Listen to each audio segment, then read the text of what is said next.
How can we be holy? Holiness is often misunderstood. When we hear that God is holy, we imagine dazzling light or shimmering glory, and rightly so, for he alone is infinitely pure and set apart. Yet God calls his people to share in that holiness, to be set apart even in our everyday lives.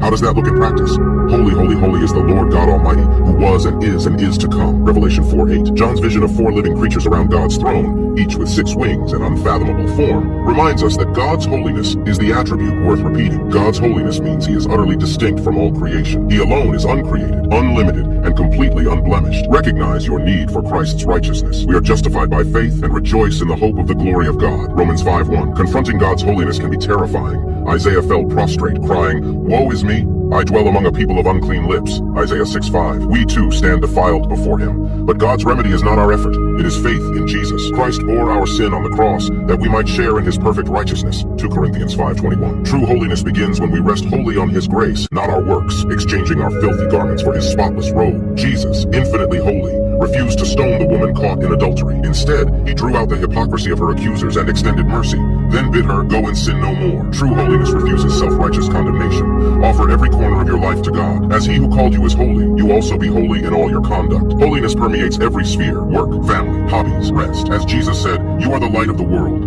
Let your light shine before others, that they may see your good deeds and glorify your Father in heaven." A lamp is not hidden under a basket, but placed where all can see its flame. So our lives, lived in genuine service and humility, become beacons pointing others to Christ. Be holy, for I am holy. 1 Peter 1:16. May the Lord deepen your desire for his holiness and empower you by his Spirit to live in a way that brings him glory.